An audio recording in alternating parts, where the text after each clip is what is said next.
you have joined in with us. This is going to be an awesome broadcast today. You're going to want to make sure you share this broadcast with your family and friends because we're going to be talking about a very important subject today. And I have some special guests with us today, as you can see here with us. And we're going to introduce them and let them tell a little bit about themselves and what they do and why we are on so early in the morning today. But it's a blessed day, October 13th, 2022.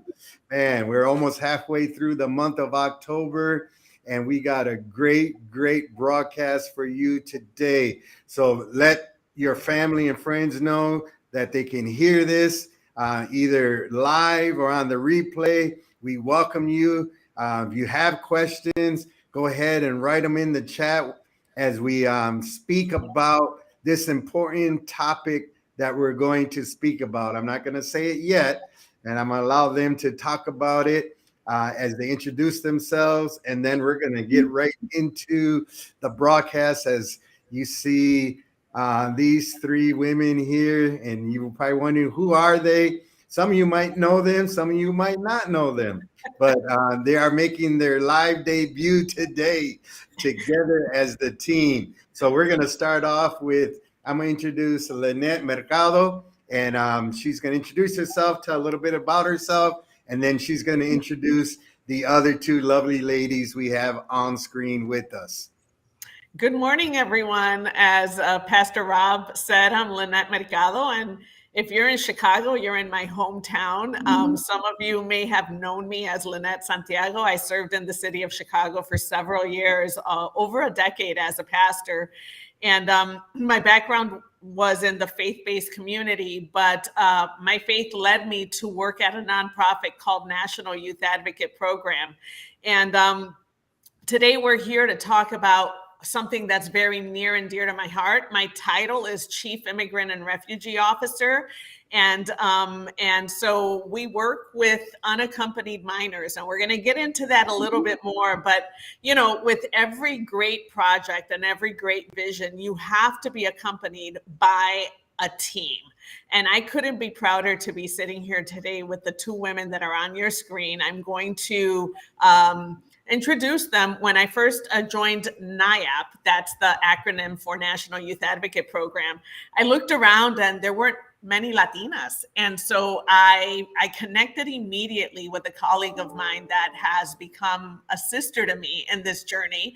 And her name is Candelaria Mota, and I'm going to hand it off to you so you could introduce yourself. Thank you, Lynette. Good morning, everybody. My name is Candelaria Mota, also known as Candy, and I help to serve as the National Recruitment Director for NYAP. I've had the great honor of serving for the last 10 years at NYAP, which is the most solid nonprofit organization spread throughout the country that does incredible work. And we pride ourselves really on caring for people, connecting communities, and promoting peace. And we are honored to be able to have this platform today with Pastor Rob. So thank you and welcome. Thank you, Candy. And last but not least, when I was a teenager, she was only 5 years older than me, but she was my youth pastor. And when we started doing this work in Chicago and in Indiana, I couldn't think of a better person to join us to recruit foster parents. And she was a little hesitant because we are bilingual, but foster care is sort of another language that we all speak. And so I want to introduce Nelly Caraballo, who I love near and dear and who has known me for a very long time. So Nelly, here you go. Good morning, everyone. Thank you again, Pastor Robert, for this amazing platform. And yes, my name is Nelly Caraballo, and I am the Senior Foster Parent Growth and Retention Manager here for NYAP. I've been here for 3 years, and we serve the unaccompanied minors here, not just Chicago, but I also do recruiting of foster parents in Northwest Indiana. And it's been an incredible journey. It's been an incredible privilege and a blessing to be able to be a part of this great team. Thank you, Nellie. So I'm going to start speaking about what we do, and I'm going to ask Pastor Robert to interrupt me every time I say something that is sort of, it's the third language I speak that a lot of people don't speak. And that way it's sort of, we have a dialogue, right? So I don't know how many of you have seen years ago, since 2012, I've been watching unaccompanied kids cross the border. You would see the images, and I, in my previous life as a pastor, was very involved in immigration activism in the city of Chicago. Pastor Robert was a part of that, as was Nellie. Just really, thinking about ways to engage, to do civic engagement to ensure that there were just practices towards immigrants. And in 2019, I was given the opportunity to work with an amazing team to respond to an RFP, a request for proposal that the Office of Refugee and Resettlement had sort of released to do foster care for the kids at the border. A lot of times people see the images and they wonder what happens with them. There's this phrase, kids in cages. You see the kids, the images of the kids and these, with aluminum blankets, and the kids that come to us, they call it la hielera, which is the ice box, because it's so cold when they get there. And so when you see those images, a lot of times our heartstrings are tugged and we wonder what we can do. And thankfully, we've been given the privilege to be able to do something to make a difference. Just to let the audience know, a lot of these kids come from the Northern Triangle, which is what it's called, but it's Guatemala, Honduras, and El Salvador. And they're fleeing violence, they're fleeing poverty. They're, sometimes they call them environmental refugees because of what's happening in those countries. And some might be separated at the border. We don't know the story until they get to us. So what happens is a lot of times the families are in Mexico and the parents know they will be apprehended, and they tell the kids to just go to an agent, because there is what's called the Flores Settlement Agreement, which is a legal precedent that gives these children the right to be able to be housed in a humane way and reunited with what is called a sponsor in this country. A sponsor is not someone like World Vision or Compassion International, where you send money and you sponsor a child in another country. The way that the Office of Refugee and Resettlement terms a sponsor is 4 different categories. And the sponsor level 1 is a mother, father. Sponsor level 2 is a grandfather, a cousin. Sponsor level 3 could be an uncle, and sponsor level 4 could be someone who knew the child. But there's an entire process that goes along with that. So once the child reaches the border and connects with either a Custom Border Patrol or an ICE agent, they have 72 hours to release them to the Office of Refugee and Resettlement. And then the Office of Refugee and Resettlement finds a placement for the minors. We do not do shelters. There are shelters where the kids are in congregate settings, and a congregate setting is a place where basically, you saw the convention centers where the children were. It's an influx center because there were so many kids. And in 2021 alone, 121,000 kids crossed the border. So it was just, it's a lot it's high traffic, right? And the federal government tries to do their best to provide placements, but there weren't enough foster homes. We only do foster care at NYAP, and we currently have 15 offices. We have 5 offices in Illinois. We have 2 offices in Indiana. We have 2 offices in South Carolina, 2 offices in Georgia. We have an office in Arizona, in Nevada, in Louisiana, and in Ohio. So we do have 15 offices, but one of the things that we are always in need of is foster homes, because the best place for a child to grow, to thrive, and to sort of receive the loving care that they need is in a foster home. And I'm going to hand it off to either Nellie or Candy to talk about why it is we need foster homes and why it is we place the children in them.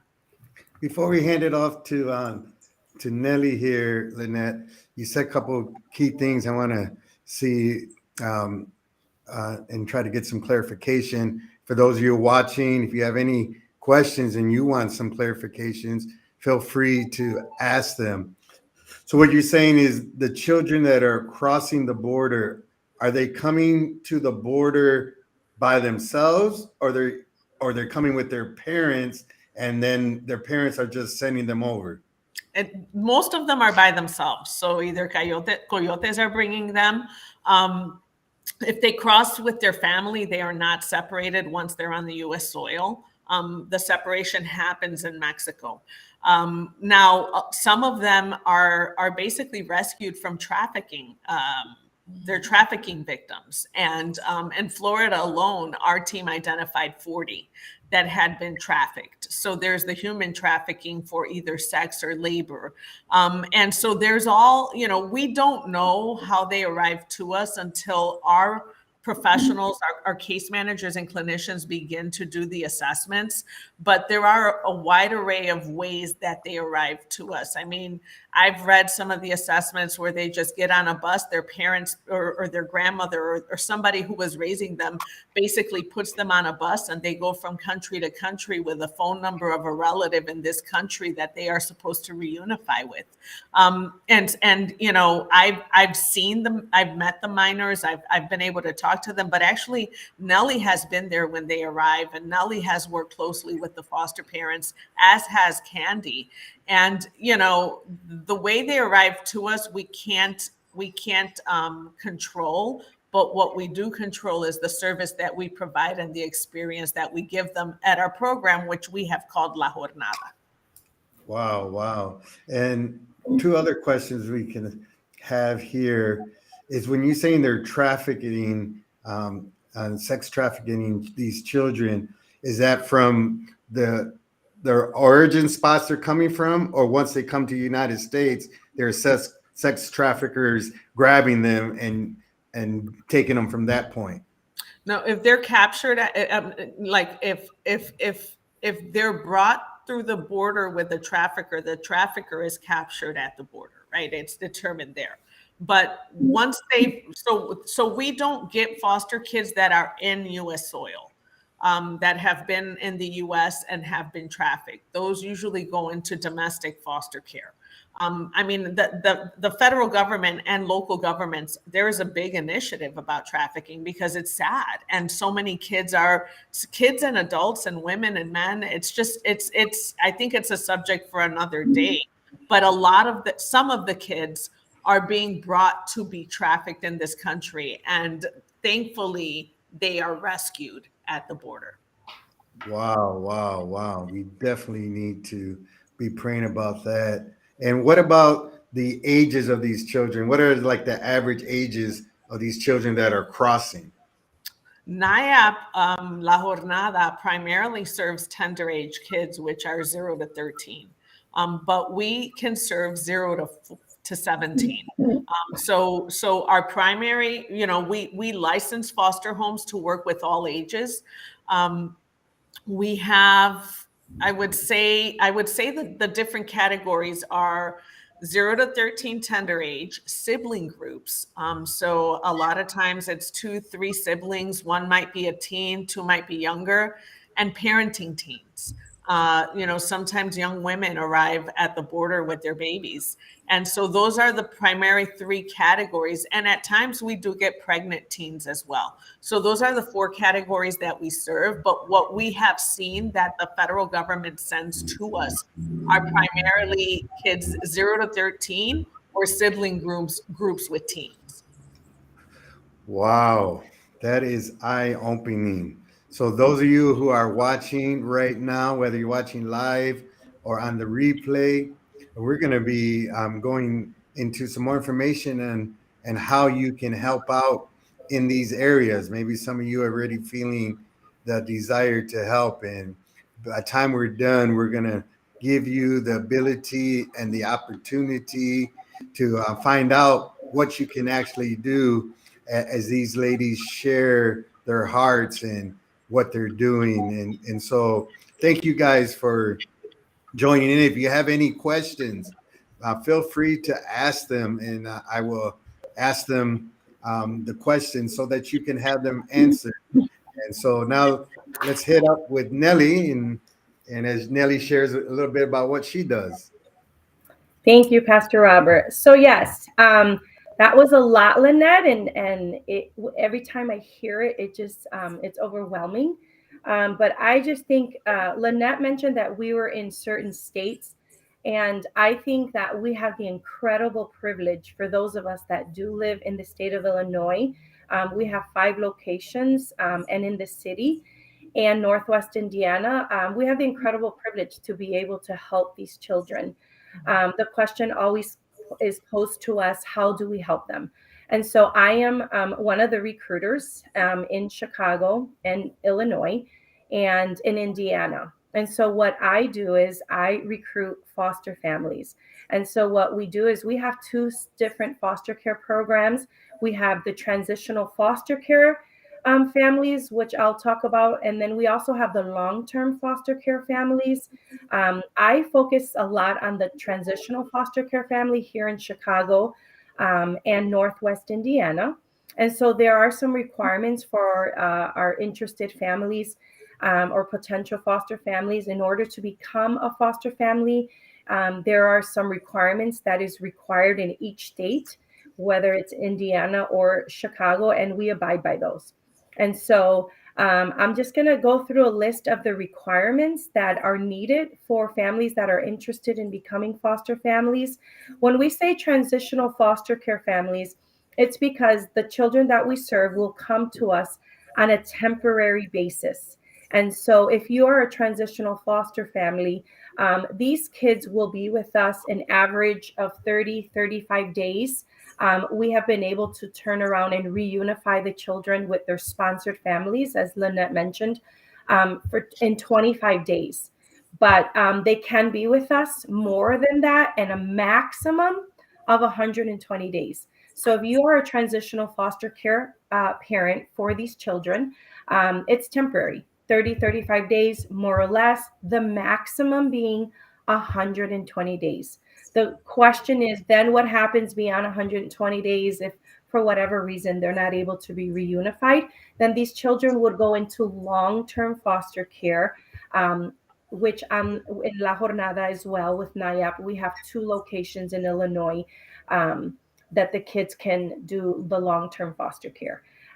But some of the requirements in both states, I will highlight the difference between the states, but some of the requirements, you have to be over the age of 21. In the state of Illinois, you must be a U.S. citizen, a resident, or have an ITIN number. A lot of families come to me and they want to help and they want to do so much for these children. And the fear for them is always, we don't have our ITIN number. We're not a resident. But in the state of Illinois, you would just need to be a resident, a U.S. citizen, or have that ITIN number. And then we do background checks, medical clearance. We have 3 unrelated references, 1 related. I do parent orientations every single Wednesday via Zoom at 6 p.m. So I just want to put that out there. If anybody was interested, we can get you that information. And in the parent orientation, we give detailed information as to what are the requirements, what is going to be needed. We do have licensing coordinators that literally will walk with you through the entire process. And we do have to also do the required state trainings for DCFS in the state of Illinois and DCS in Indiana.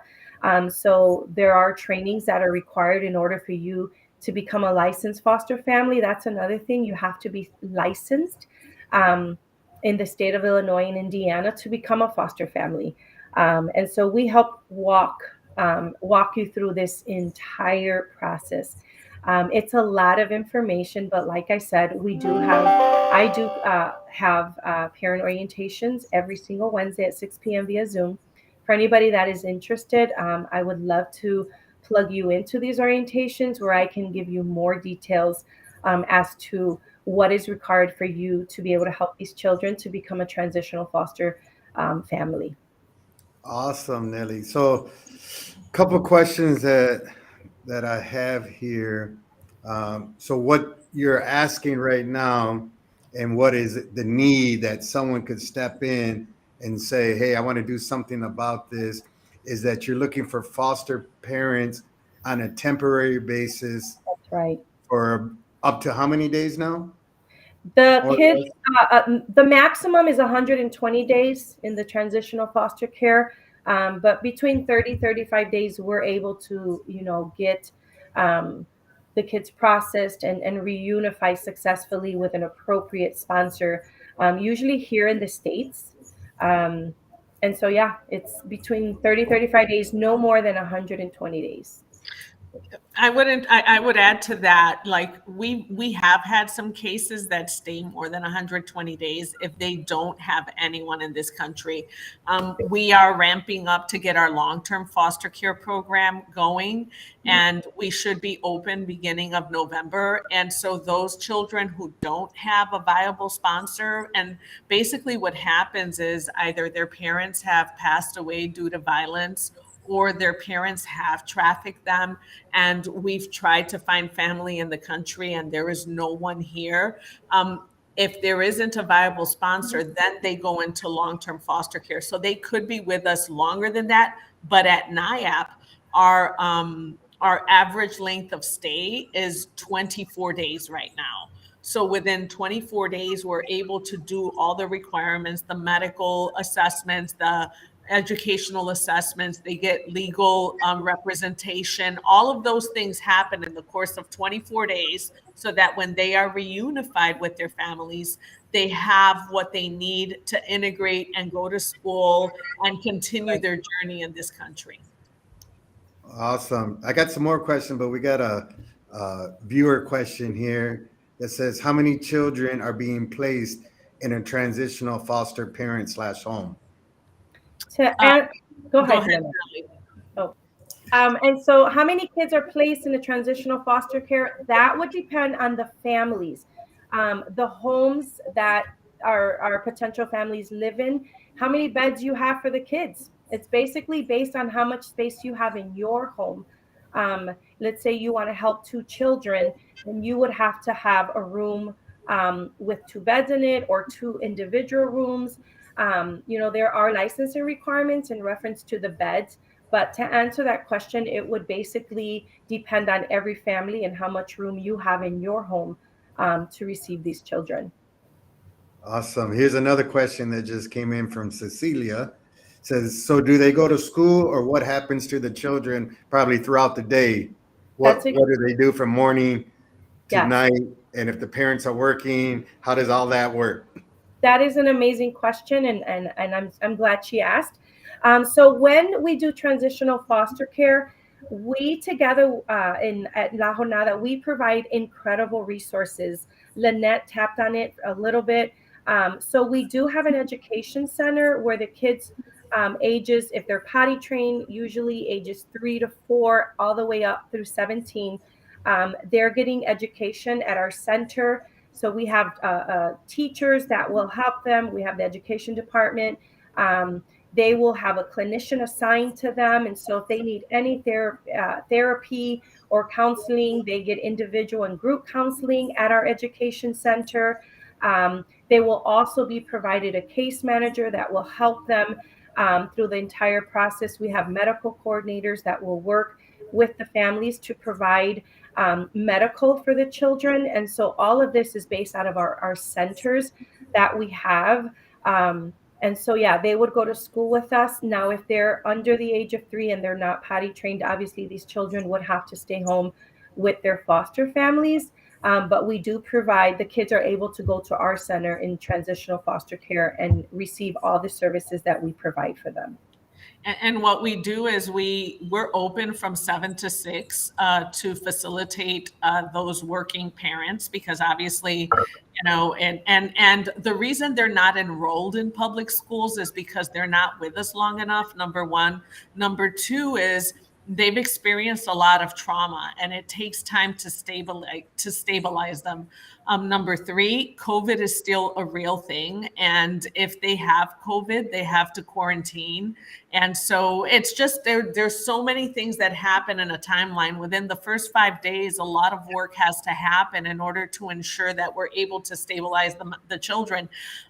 We don't have schools, but we do provide educational services. So they do get like ESL classes, they get subject matters that sort of will give them an introduction as to what they will experience when they go to public school. One of the things that we do, and we're probably one of the only programs in the country that does this, we give them a MAP test, the MAP measure of academic progress.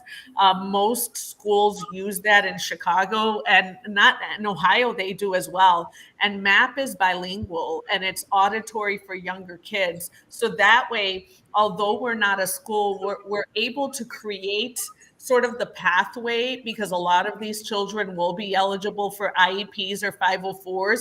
And we believe at NYAP that, first of all, children are first. We believe in advocacy. We believe in empowering our staff to help our children, everyone that comes into our care. So we do our best so that when they go to their parents, and I would say that 58% of our kids have reunified with their mothers, and we do have that data. So most of them are going back to a parent that has been here in the country, that probably came to work and then paid a coyote to bring their child. So what happens is when they go, they have a therapeutic file, they have an educational file, they have a legal file, and then we follow up to make sure that if the birth parents or whoever the sponsor is unable to connect with resources in the communities they call home, we try to support them to ensure that they're able to engage services where they're at. Awesome. Couple of questions as well in regards to the educational center. So I'm a parent. I'm fostering a child, and I heard that the center is open from 7 a.m. to 6 p.m. Is that correct? Mm-hmm. Okay. How do they get to the center, and how do they get home? So that's a foster parent. So it's a foster parent responsibility, and the hours could vary. Like sometimes it's 7:30 or 8, but we do meet the needs of the foster parents. So we have staffing available that could do 7 to 6. Foster parents receive a per diem. So the per diem is payment when they have a child placed in their home. I'm not going to say how much that is right here, but the per diem is also tax-free. So foster parents do get some funding to be able to add a family member to their home for those 24 or 30 days.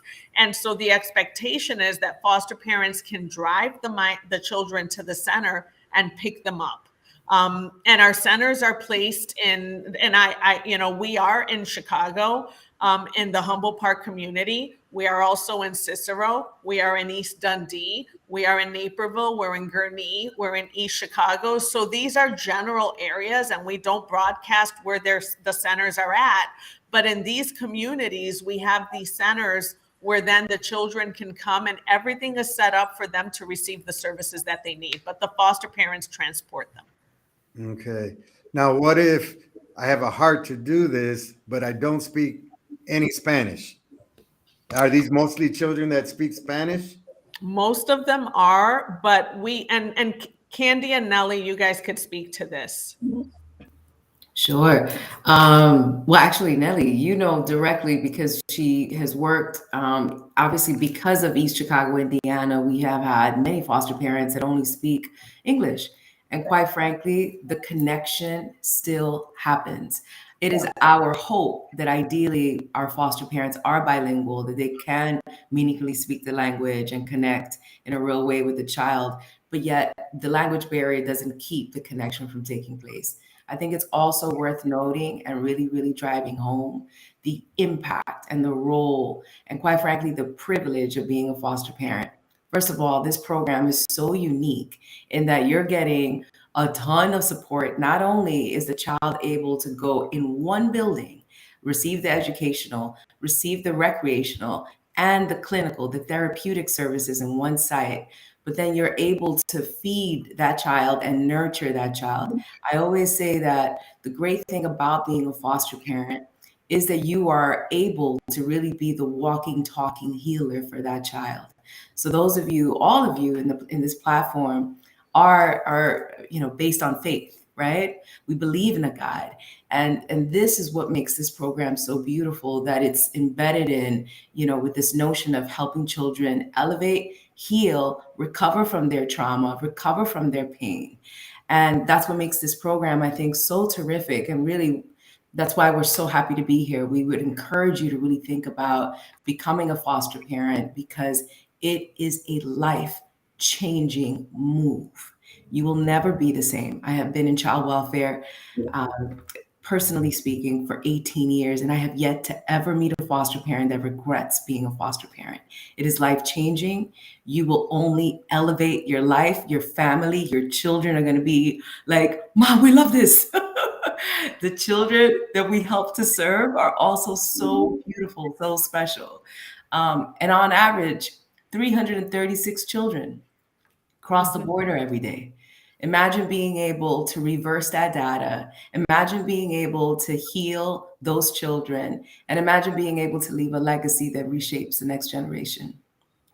And I would add to that we began serving kids on November of 2020, and we have served 1,800 kids, and we have reunified 1,750. So it's not like they stay with us forever. And so during that time, and this is just with 276 beds. So with 276 beds, that's how many kids we have served in 2 years now, Thanksgiving of November. But not only that, I would say that, we have licensed about, I think it's 300 homes. How many homes is it, Candy? Technically, right now we're at, I think, 122. 122 homes, but 336 beds. Correct. And so what we have seen as you talk to foster parents, I've seen them cry. The kids leave them love letters. Just to see the foster parents' lives transform. Like, they talk about how serving these minors has changed their life, because I will say, some do have behavioral issues, some do have trauma, but really they're grateful. They're so grateful. And Nellie, I'd love for you to talk about, because you've been at intake. I've never been at an intake, so I've never seen how it works, because I'm here in Ohio working from home, but you've seen this in action. Why don't you talk about when the kids arrive at our centers? 100%. And so, to add to the language barrier, and then I'm going to jump into that, Lynette, we would prefer, obviously, that at least one person in the home would speak Spanish. But, Pastor Robert, love is the universal language. These kids come into the homes, and whether you speak their language or not, these kids with our foster families, they know immediately that they are safe. They know immediately with our foster families, and what I've seen and what we've experienced, that they are loved, that they are cared for. And Candy mentioned, we do have some families that I have recruited that speak absolutely no English. And, we thought that would be a problem, but the opposite has happened. The kids love them. The families love them. The families, they use Google Translate, and it makes for a great time in their home. They're constantly laughing at the parents' Spanish and vice versa, their English. And it just makes for a great relationship with these kids. But that language is always going to be a barrier if you don't speak it. But again, love is the universal language. The kids will know that they're safe with you. And with modern technology, you can make that happen. But to talk about the intake process, so for a year, we actually started in 2019. So that first year, it was just hiring staff. It was recruiting families. It was, finding buildings to be centers. And so for a whole year, I felt like we were just, in the pregnancy process, right? You're nurturing this baby, and you have to go to the doctors, and there's just so much before the child is born. When November 2020 hit, and we had in Indiana, Northwest Indiana, We had foster families in place. We were in a position, we were staffed, we had a building to receive kids. I can't begin to tell you how excited I was. This is a true story. I was like, if your child is ready to be born and everybody's in the hospital and they tell you they're in labor, the baby's coming. That's exactly what happened. So I was at the center when our first 2 children ever in the history of Northwest Indiana, when they came to the center, we were so excited. And I will tell you, it was a sibling group. It was a brother and a sister.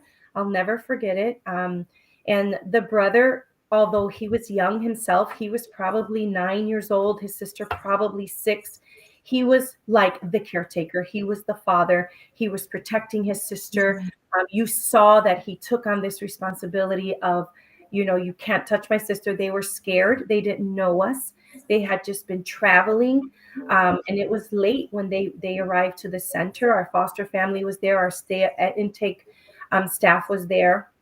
And I noticed, and it was in the winter. So the little girl was standing off to the side, and she was literally shaking from the crown of her head to the bottom of her feet, like literally shaking. And in my excitement and in my ignorance, I thought she was cold. I thought they've never been in winter. They've never experienced snow. They're coming from, Guatemala, a country that, it's hot. So I thought she was cold. So I reached out to her and basically offered, assistance to see if she was warm. And her tears just started flowing. And she said, "I'm not cold." She said, "I'm scared." But she was literally trembling. My heart broke. This is a true story. So she was so scared. She didn't know us. So immediately I went into mom mode. I introduced her to everybody. I assured her that she was safe.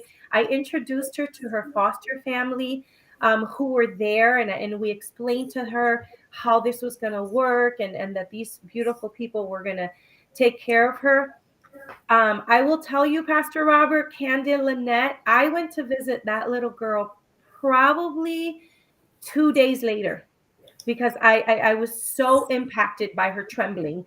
So I was like, I need to follow up. I need to go visit her. So I went probably 2 days later, the most 3, just to see how she was doing, how was the foster family doing. She was a totally different little girl. She was not the little girl that was trembling in the center. She was so happy. She gave me a tour of her bedroom and said that this is her bed and these were her clothes. And oh my Lord, she introduced me to her foster doggies. She was a different little girl, different. So how these kids come to us versus how they leave in such a short time, it's priceless. I mean, they leave more secure. They leave more confident. They leave knowing that they can do anything and that their dreams can be accomplished. And I'm going to end with this story. And I just shared this with our staff, recruiters, and licensing coordinators this week. We had a child, a young boy that was placed in one of the homes with a foster dad. That's another thing. You don't have to be married. A lot of people think to be a foster family, you have to be married. So we had a single foster dad. He had this child. When the child left, he left a letter on his bed. And, I always say the hardest part of this program is saying goodbye to the kids because, you fall in love with them in such a short time. But he left a letter, and in the letter, he basically just thanked the foster dad and said, "Thank you for teaching me how to go to bed early, how to eat right." The foster dad in such a short time impacted this young man so much. But he ended the letter with this. He said, "And I will remember you when I make it to the NBA, and I'll send you free tickets." When the foster dad sent me that letter, I immediately sent it to you, Lynette and Candace. Because that's what it's about. For me, I called that foster dad when he said, "Ellie, look at this letter that, the young man left me." I picked up the phone, I called him, and I said, "You did that. You did that. You instilled in this young man." He said, "When I make it to the NBA, not if I make it, and I said, you instilled that. You gave him, you gave him the power to believe that he could make it to the NBA. And I told him, when he makes it, make sure I get a free ticket. And the foster dad was like, oh, here we go. Because the beauty about this program is that the kids get to, with the parents' permission or their spouse's permission, they get to have a relationship with their foster families beyond leaving their home. And so our foster families do keep in contact with them. They do let them know how they're doing in school. We have so many stories of kids sending them pictures of, this is my new book bag for my new school. We get them all. We get so many stories, too many to share in this short time. But to piggyback off what Candy said, the impact that you make is priceless. We know that it's a sacrifice for you to open your homes and your hearts and to go through the entire licensing process. We understand that it's work, but we also understand that this is priceless, and the life that you change, lives that you can change. It's just, there's just no words. And I would add to that we have a lot of DACA students that work for us, DACA recipients, and they have cried with me. They're either youth workers, case aides, case managers, and so they inspire the kids. They tell the kids. I mean, I've met there's a young man in Chicago who tried to cross the border 3 times when he was a kid and finally made it. And, when I met him, he was a case aide and he was going to college. And I'm so grateful that in the state of Illinois, there's opportunity for DACA kids. There are scholarships. And so he finally got his bachelor's degree. He told me, I want to be a case manager because I want to be able to tell the kids that they can be me. And so for the kids to be engaged with day-to-day direct care workers who walk the journey with them, not with them, but walk the same journey they did, that can connect and say, hey, you came to this country, but you have to go to school and you have to do this, and just inspire them. And I've sat with the kids at the centers and I've heard them say, yo quiero ser como Maria, yo quiero ser como, I mean, they'll talk to you and they'll tell you what they dream of. And in the education program, they have science projects. They've gone to the Mexican American Museum in Chicago. They get to go out and they'll tell me, they're like, I'm going to be a scientist. There was one girl that told me she was going to be, she was going to go and she was going to be with, I think it's K-pop or something, some Korean dance group. And she was showing me her moves, and it's like they write thank you letters when you go there. And they're so, I mean, they've done plays for us. It's just amazing. And for me to be able to be part of their journey of La Jornada, it's just powerful. We don't know what their future holds, but we can be a part of their story. And that is why we are here today, because we need foster parents, and we need foster parents who have a heart for it. It's scary. There's a lot you don't know, but there's so much training, and there's staff that walks alongside you every step of the way. Yeah. Amen. And Cecilia, hold on, Nelly. Okay, Let me jump right in there. Go ahead. We have a question here, but it's also probably a question on the parent side. She writes in, is it hard, though, to make that separation when they leave the foster home and go back to their parents? Now, do you guys provide services? Because like you're talking about all this attachment for the parent once it's time for the child to leave. How does that work? And some parents can get really attached. How do you deal with on the parent side and the emotional, especially women, and they're more emotional than sometimes us guys, but us guys can be emotional too. So I know it's tough. So for the child, but also on the parent side, is there any services that are provided for the parent to help with that separation once it's time to go? Yeah, it's like I said, the hardest part of the program when you're a foster parent is saying goodbye to the kids. That is the hardest part of fostering. But I will tell you that the offset of knowing that you impacted the lives of these children, You see how happy they are. There is a sense of gratification for our transitional foster families, that they get to know that the kids get reunified with their families. There is a sense of gratification to know that you played a part to house them in. I always say this. I always say our families are literally an answer to some mom's prayer. You are an answer to some grandmother's prayer. I think about my own children and the thought of my child being lost somewhere and someone taking my child in to protect them until I got to them. It's invaluable. The families are so grateful. Another thing to answer her question is that you do get to keep a relationship with these children, again, with the sponsor's permission. You can keep a relationship with the kids, and so you're able to see how their life looks beyond them leaving your house. And so I believe that, again, with the sponsor's permission, you can have a lifelong relationship with these children. And one of my foster families, this same question was posed in one of my trainings that I had. And one of my foster families said, "Oh no, I'm coming into this understanding and working in my mind that these kids, they're only here temporary. They're not going to be here forever." So you almost, in our trainings, we prepare you that way and we constantly reminded you, remember that these kids are here, for a short time. And it would be like if your relative came to visit you, for the holiday. It's always exciting when they come, and it's always sad when my cousins leave back to Florida. But I understand that, that has to happen. And so is it difficult? Yes.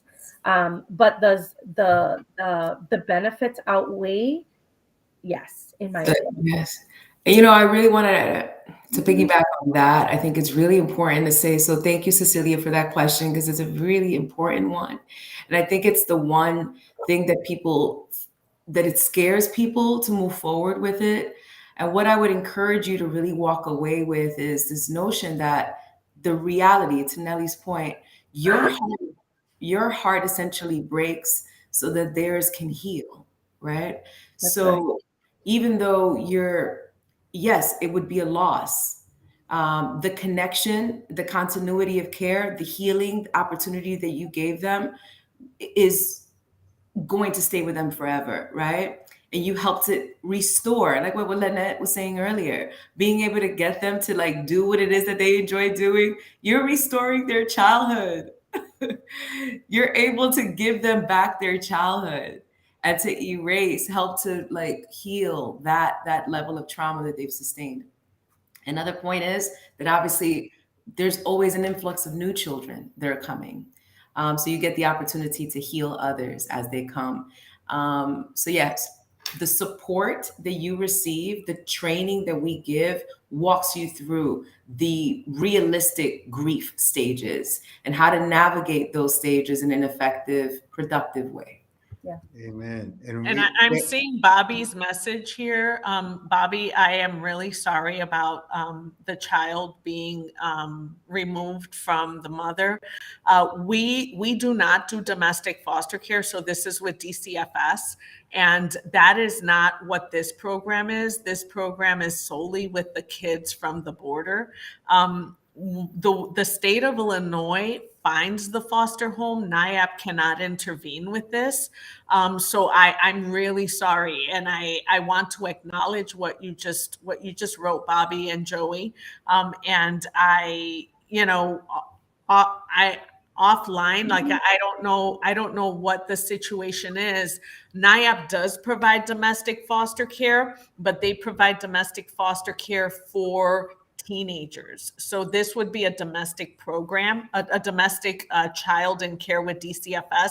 I would suggest connecting with the DCFS case manager who can help navigate this process. Amen. And we got some other questions and some statements here. And I think this is good.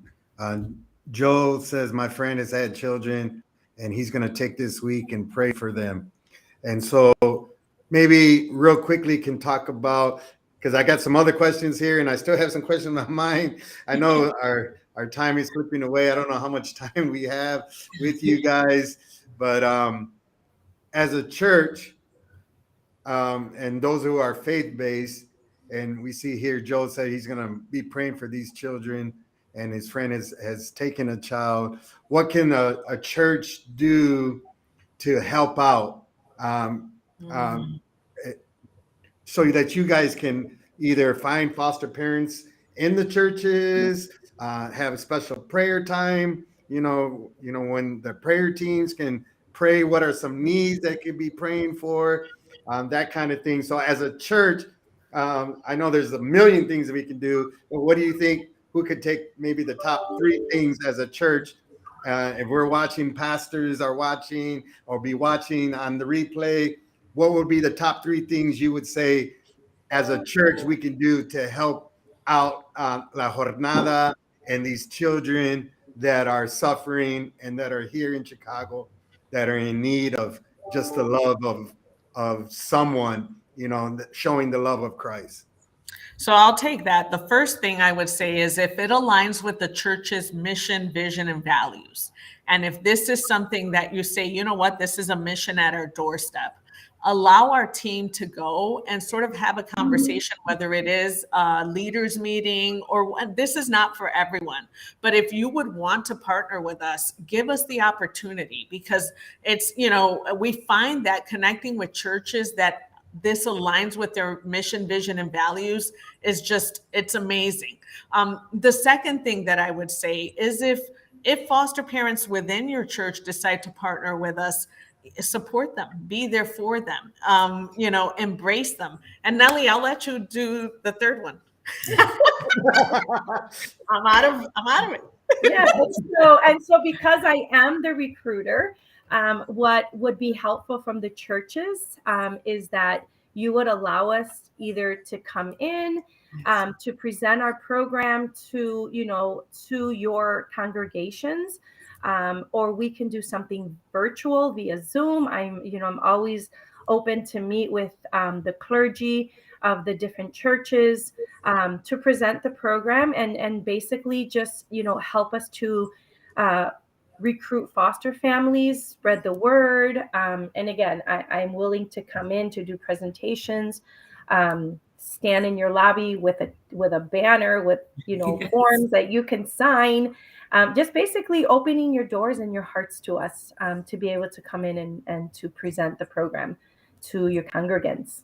So if they wanted to get a hold of you, Nelly, I'm a pastor, I want to get a hold of you to come to my church and present the program, maybe preach even, amen. Oh, How would I get a hold of you? you can get a hold of me at my via email. Can I put that on here? Or the La Jornada at NYAP along with the number. That's Okay. right. You can do that. Give me the number and I'll What's post the it up. 1-800 number? 855 Jornada. Yeah, it's 855 Jornada. 855 Jornada. Jornada. Make sure you let them know that if anybody calls, that they are in the Chicago or Northwest Indiana area, because we are in other states. So if someone calls 855 Jornada, what do they do from there? They basically let people know that they're interested in connecting to be a foster parent in Chicago, and that information is immediately, they'll ask for name, phone number, and it'll immediately go to Nelly. The other thing they can do is also email lajornada@nyap.org. So, if calling is not convenient, you could send a quick email to lajornada@nyap.org. Yes, and that will be routed to us as well. Just make sure you say it's for the Chicago program. And if you're in East Chicago, you could say where you're at, and we'll figure out who you should go to. And I just wanted to clarify, it's East Chicago, Indiana, because there's the east side of Chicago as well, Illinois, but it's East Chicago, Indiana. So if I'm a pastor in Indiana or Illinois, I can call 855 Jornada and ask for Nelly and have her come to my church to do a presentation. That's right. Or if I don't want to talk to anybody and just send an email, I can go to La Jornada at NYAP.org and ask for Nelly so she can come in and do a presentation at my church. So as a pastor, that's what we can do, right? Mm-hmm. That's right. Okay. Now we got a whole bunch of other questions that we can try to get to. Here's another one that kind of goes along with the parent side, but what happens with the kids' sides when the kids get attached to their foster brother or sister temporarily there, and now they're leaving? What kind of services do the children have? You know, because maybe that's kind of devastating. You know, I got this sister, you know, or adopted sister, foster brother come in. Mhm. I didn't know them. Now we're friends and we're playing together. We're playing video games and we're playing, you know, dolls or whatever. Now she has to leave. For and sure. She was my friend. How do you deal with the children aspect of it? Yeah, and so it's basically the same thing. I know that when I do training with my foster families here, I do a pre-placement, post-placement, and in-placement. And so what I like to tell my families is prepare your children or youth before the kids ever get there.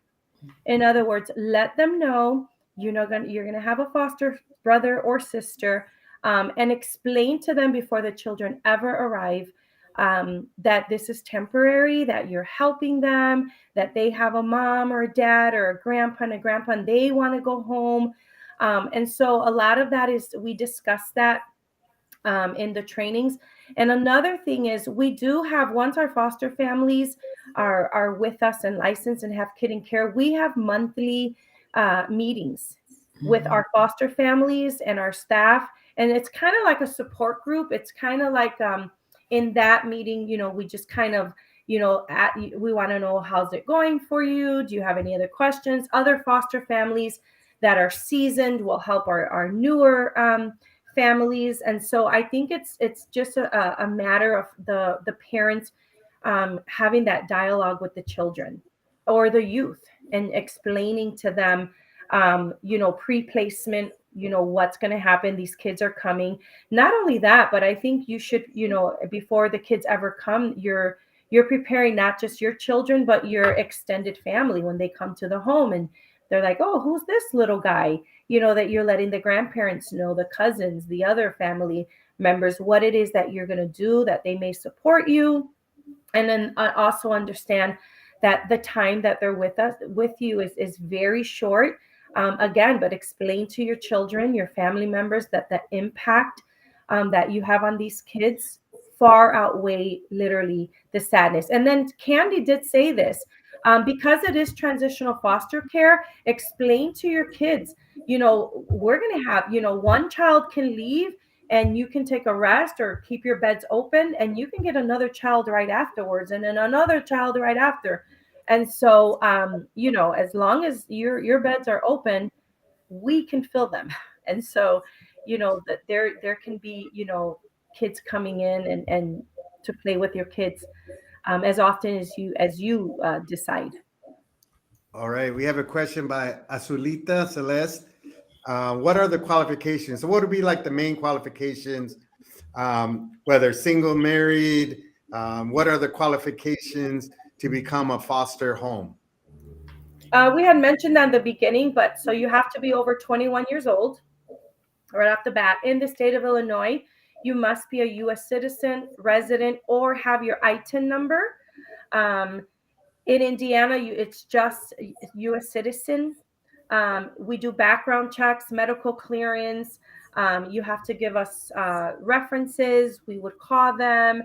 Let's see. You could be single, married, divorced, renting, homeowner. Yes. But the qualifications essentially is for you to be a part of the training experience, right? So if you have ample space in your home, right, where you can comfortably accommodate the needs of this child, right? and you are over the age of 21, you earn enough income, because to Lynette's point, although you do receive a per diem, we still need you to earn enough money to handle your own expenses. And for you to obviously be good with also being a part of the training process, cooperate with the licensing process, which does require paperwork and a home study, and following the training, the home study, you are then essentially licensed. Overall, what we have seen is that from the moment you attend one of Nelly's orientations, which again are done virtually via Zoom, from the day you start that to the point of when you're actually licensed, that can take anywhere between 3 to 4 months realistically. It all varies also depending on how quickly you move with your paperwork. The faster and more driven you are, the easier it becomes to help license your home. The moment you're licensed, you'll get a child. I mean, like this. And so we always encourage you to join when you're ready. Okay. We have another question. No, and I would add to what Candy said, we just want to make sure that you're doing this because you're passionate about it. The other thing we didn't say is that a background check occurs. So, if you have a criminal record, I think that's ruled out, right, Candy, to be a foster parent. Yeah, a lot of it depends on obviously the state guidelines and how long ago the crime actually took place. There are standard disqualifiers, and then there are standard ones that can, depending again on the statute of limitations, et cetera, et cetera. But yes, background checks are also a part of the process as well. Okay, so we have this question: what is the age limit in Illinois to leave the children in home alone that are foster children? In this program, you can't leave them alone. You can't leave them alone. So, in this program, I mean, you do have childcare per se Monday through Friday because they do go to the centers, but because of the trauma they've endured and they can be flight risks. They need to be home. There are respite homes. So let's just say that there's a situation where, you notify, there's a community of foster parents that support one another. But if the children are going to be left with someone else, they need to be licensed. Okay. And here's another question. Can I foster children from Chicago if I live in Indiana? No, you have to foster kids in the state that you live in. So you can foster them in Indiana. Yeah. So if you live in Chicago, I'm sorry, if the children are from Chicago, you had to answer her question. I would have to foster kids in the state that you live in. So then if you live in Indiana, you would have to go to our East Chicago, Indiana program. If you live in Chicago, you would have to go to our. So maybe the question could be too, is maybe I live like on the border of Indiana, right, and I work in Chicago. Can I take that child to the educational center that's in the Chicago side of it? No. And I get that question all the time because we are on the border. And so no, unfortunately, no. If you live in Indiana, then you must be a part of our program in Indiana. If you live in Chicago, you must be a part of the program because of the licensing requirements in every state. Mm-hmm. So if you live in Indiana, you would have to get licensed to become a foster parent in the state of Indiana and follow those guidelines, because we do follow the guidelines for each respective state. Okay. She says, okay, she's crying. Sorry. But it's possible. But the kids come to Indiana. That's the whole thing. This is not just a Chicago program. So we do have 2 offices. We have one in East Chicago and one in Valparaiso. So, just because we're talking about Chicago doesn't mean you can't be a La Jornada foster parent, because the minors also do go to Indiana. So there's 2 sites in Indiana they can go to for the educational services. One is in East Chicago, and the second is Valparaiso. Yes. Yeah. I think what happens is, Lynette, is that because we're so close on the border, a lot of our families live in Indiana, but they they work in Chicago, so it's easier to get them to the Chicago center, Okay. just because of the location of where they work. And so I think I'm assuming that's why Azulita's asking it. But Azulita, if you have kids in Chicago and the kids are with you and you're licensed in Indiana, you can visit your kids in Chicago with the minors.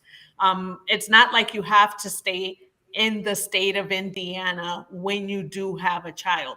You can go, I mean, and you have to work with the local office to let them know, but it's not like you can't go visit your kids in Chicago because you have minors placed in your home or unaccompanied children placed in your home. And that's a conversation that could happen offline with Nellie, to sort of better understand how it works. Because I know it's a lot of information right now. Yeah, there's a lot of info. I got one last question. I mean, I got a million other ones, but I know our time is precious here.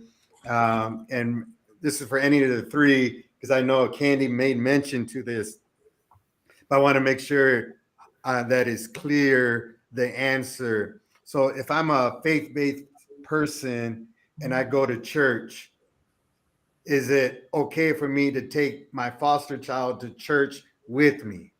What a terrific question. Virtual hug. Yes, of course.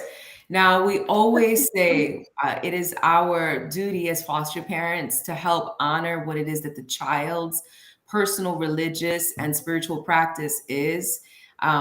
Literally, it's part of the requirements to honor their. So let's say, for instance, they are Pentecostal and you are from a non-denominational Christian church. If the child chooses to go to their Pentecostal church, it is your duty as a foster parent to bring the child there. If the child is like, let's go wherever, we encourage that. Part of the large part of your role as a foster parent, again, is to enrich this child on every layer, from spiritual development, emotional, social, emotional, intellectual development, getting them to literally leave your home a better, bigger kid. So yes, we encourage church participation if it aligns with the child's interest and personal practice. Awesome. So it's okay to bring them to church, and hopefully they get to enjoy a great experience with the family, and with you at the church, and those at the church can love on them and help them.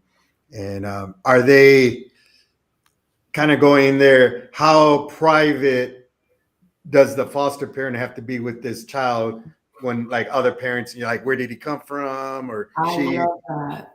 How I love does that work? question on so many levels. Maintaining the child's confidentiality is also part of your licensing agreement. The bochinche, what brought this child into care, is no one else's business. That is the child's privacy. That's the child's right to his or her own story. So we always encourage foster parents to maintain that level of professionalism, quite frankly, confidentiality, and discretion. Keeping that child's story between you and the child is important. You would want it for you if the roles were reversed, and we encourage foster families to apply that. Yeah, and to add to that, I know that we also like to tell our foster families, just for the protection and the respect of the children, to not put them on social media. Yes. I mean, that's another thing that we ask, is that, you're not, putting these kids. And again, it's because we want to protect them. We want to respect their privacy. And, that's for their families to do once they leave your home. And so that's just another thing that we ask our families to do with the kids.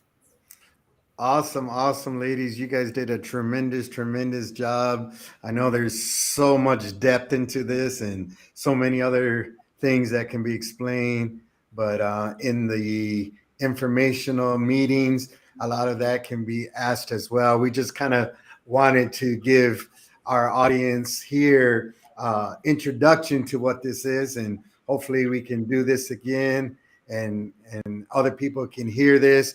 If you're watching this now on live or replay, just share it so other people can hear this message. And I know we talked about it real quick, and before we end this, some employment opportunities or something like that. I heard somebody say that, and I know people are always looking for something. I don't know if I heard that right or if I just need money. So employment opportunities are also made available, whether you are a social worker or someone interested in helping as a case aide in education department. We have a vast amount of employment opportunities at NYAP. We would encourage you to go onto our website at NYAP.org, NYAP.org, and you can go /careers, and you'll find a wide range of all kinds of terrific, life-changing, life-altering career opportunities throughout the country. So yes, we're hiring. Yes, and you could go, we have professional opportunities and paraprofessional opportunities. So what that means is there are openings where you need a degree and a certification, and then there are openings where you could have a high school diploma and serve. I'll add this too. I think I did the numbers in the month of April. Our team had taken 700 flights throughout the country. We have reunified kids even in Hawaii, and places as exotic as Hawaii and as remote and rural as South Dakota. So, I would say that Latinos are everywhere. And I'll add something else. We've not only had Latino children, so we have had a child from Ghana. We've had children from France. We've had children from Romania. We are expecting a couple of kids from Ukraine. We have some beds on hold due to the crisis there. We've got kids from Haiti. There's a need for homes for Afghani kids and the long-term foster care in Gurnee and in Naperville. So it's not just Latinos. It's the majority are. I would say about 90% of the kids that we serve are Latinos. And here's the other thing as well. There's a misconception that they all speak Spanish. So a lot of them speak indigenous languages like Quiché. And we support our foster parents. We have pocket translators. And it's, if there's one thing about kids is they're resilient, especially these kids who have traveled so many miles, but they also catch on to the language and they're eager to learn and assimilate. So part of what we ask foster parents is to acculturate them. And, it's funny to see them eating burgers or eating pizza, and you get, and it's just McDonald's. I mean, they've heard of it and they've never experienced it. So yes, that is part of the foster parent experience as well. Now, one quick last question, and then we'll for sure end it. Is seniors who have no children, is there an age limit on the foster parents? Or like, I'm an empty nester, I'm kind of feeling alone, and I would love to have some foster children come in. Are they able to apply as well? Oh, yes. We welcome them. Are you kidding me? Yes. As long as they can pass that medical clearance, during the licensing process, they're going to get a letter a medical form that they take to their doctor, and the physician will fill it out. And if they're healthy and, a sound mind and sound body, absolutely, we welcome them. And by healthy, it's, if you have diabetes, it doesn't disqualify you. But No, you have no, to no. be able to be mobile and just, you're dealing with kids. So you have to be able to be okay for that. I have a family that fosters that the mom had lung cancer. And so we were concerned. Candy, you met her. Oh, yeah. We were concerned about, what her doctor would say. And thankfully, she was healthy. She was strong. She was getting her treatments. And so her doctor cleared her, and she's been amazing in the program. Yeah. Awesome. So there's no requirement that you have to have children in the home in order to have the foster children come into your home. Correct. No. Cool. Well, if any last statements, any of you three beautiful young ladies would like to say before Call us. We are ready for you. It is time. This is your year. Let's make it happen.